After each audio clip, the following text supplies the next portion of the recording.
Real question answer षष्ठ श्रेणी विज्ञान पाई। तो प्रथमे जदि चैनल टी को प्रथम थर पे आछंती तो सब्सक्राइब कर दियंतु नुआ नुआ वीडियो पाइबा पई एवं बेल आइकन टी को दबे दियंतु। तो प्रथम क्वेश्चन टी हमर होउची केउ जातीय एक खाद्य खाइबा द्वारा चर्म चिकण रहिताय। चारोटी ऑप्शन देची पुष्टि सार जातीय, श्वेत सार जातीय, स्नेह सार जातीय, खनिज लवण। यार उत्तर टी को ठीक बाछी के लिखिया पे दिया हैची 1 ରୁ 3 नंबर जाए। तो यार उत्तर हमर होउची स्नेह श्वेत सार जातीय खाद्य।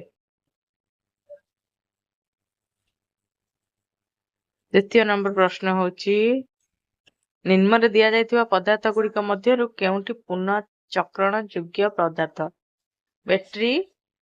बैटरी, प्लास्टिक जिनस, पोड़ा बल्ब, चॉकलेट जरी। तो यार ठीक आंसर टी होउची प्लास्टिक जिनिस। 3 नंबर क्वेश्चन केउंटी जबखारजान विबंधक?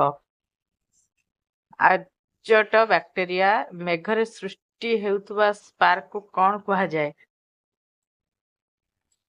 मेघरे सृष्टि हेउतबा स्पार्क को कौन कहा जाए? बिजुली कहा जाए। चुंबकर केउ धर्म दिग निर्णय करिबारे सहाय्य करे? दिशात्मक धर्म। 6 नंबर क्वेश्चन तुम स्कूल और घर मध्य रे दूरता 50 सेंटीमीटर हेले ताहा कौन मीटर सेंटीमीटर ताहाले सेंटीमीटर केते हबो? तो आंसर टी हमर हबो 50 500 5 सेंटीमीटर मीटर। विद्युत सुपरवाही वस्तु तार धातव तार और धातव वस्तु दुईटी लेखा उदाहरण। सर्वहारी प्राणी के दुईटी उदाहरण होची मनीष और कुकुर। अस्वच्छ पदार्थ जमती कार्डबोर्ड, स्वच्छ पदार्थ काच ग्लास। विटामिन ए पाचिला अमृतभंडा, विटामिन सी है अला। 10 ରୁ 12 नंबर क्वेश्चन खाली स्थान पूरण कर। मनीष फुसफुस, ककड़ा गाली। क स्तंभ थिबा विभिन्न स्थान को ख स्तंभ रे जोड़ कर। सरल रैखिक गति को सीधा रास्ता रे जाइतिबा कार रो गति। आवर्ती गति पृथ्वी रो निज अक्ष चारि पाखे गति करुथबा गति। वृत्तीय गति विद्युत पंखार लाइट गति। दुकान गति घंटार पेंडुलम गति। 14 नंबर क्वेश्चन 14 ରୁ 25 पर्यंत समस्त प्रश्न उत्तर दे। प्लास्टिक मुणी रे कोनोसी खाद्य बा परिबा चोपा रखी फिंगिबा नाही काहेकि? कारण लिख। उत्तर होची बेले बेले फोपाड़ी दिया जायतिया प्लास्टिक मुणा इत्यादि को गोरु गाई माने खाई दियंती। एहा द्वारा सेमानक पेटरे समस्या सृष्टि हुए और मृत्यु को मध्य पड़ी थांती। तेणु प्लास्टिक मुणी रे कोनोसी खाद्य बा परिबा चोपा रखी फिंगिबा उचित नुहे। संक्षिप्त रे व्याख्या कर। उच्छेदन घनीकरण। उच्छेदन कौन कहा? जो प्रक्रिया रे वृक्ष बड़का जल को त्याग करे ताहाकु उच्छेदन कहती। एहीपरि उद्भिद साहाय्य भूमि निम्न जलीय बाष्प आकार रे वायुमंडल को जाए। 6 नंबर रे गैसीय पदार्थ को ठंडा कले ताहा तरल पदार्थ रे परिणत हुए ताहाकु घनीकरण कहा जाए। स्त्री हैंडल ऊपर अंश प्लास्टिक रे तैयारी होइते काहेकि? काहेकि होइते? विद्युत संस्पर्श रे आम हाथ जेमिति न आसे सेथिपाई स्त्री हैंडल रे ऊपर अंश प्लास्टिक भली कुपरी रे तैयारी होइते जहा फल रे ता अन्य कोनोसी सुपरी संस्पर्श रे आसिले मते असुविधा हुए नाही। बन्या और मरुड़ी मध्य पार्थक्य कौन? बन्या अधिक वर्षा हवा फल नदी कूल लंघन कर दुई पटे माड़ी जाए फल ग्राम और कृषि क्षेत्र में जल पशि जाए। यह आम बन्या कहू। मरुड़ी क्रमागत बहुत दिन धरी आम देश में वर्षा नहले जलर घोर अभाव देखा जाए। यह मरुड़ी कहुए। 18 नंबर क्वेश्चन ରାସ୍ତାରେ ଥିବା ବସ୍ତି ଖୁଣ୍ଟ ସଡ଼କ ଦୁର୍ଘଟଣାକୁ ରୋକିବାରେ କିପରି ସାହାଯ୍ୟ କରେ? ଏହାର ଉତ୍ତର ହେଉଛି ରାସ୍ତାରେ ଥିବା ବସ୍ତି ଖୁଣ୍ଟ ଗୁଡିକ ଅତି ଉଚ୍ଚରେ ଥିଲେ ମଧ୍ୟ ବସ୍ତୁକୁ ଦେଖିବାରେ ସାହାଯ୍ୟ କରେ। ଏହି ଆଲୋକରେ ବସ୍ତୁର ଛାୟା ସୃଷ୍ଟି ହୁଏ ନାହିଁ, ଫଳରେ ରାସ୍ତା ପରିଷ୍କାର ଦେଖାଯାଏ, ଦୁର୍ଘଟଣା ରୋକିବାରେ ସାହାଯ୍ୟ କରେ।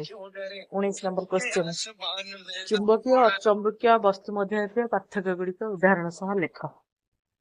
ଚୁମ୍ବକୀୟ ଅଚୁମ୍ବକୀୟ। ପ୍ରଥମ ହେଲା ଚୁମ୍ବକୀୟ। ଯେଉଁ ବସ୍ତୁ ନିଜ ଆଡକୁ ଆକର୍ଷଣ କରେ ସେଗୁଡିକ ଚୁମ୍ବକୀୟ କୁହାଯାଏ।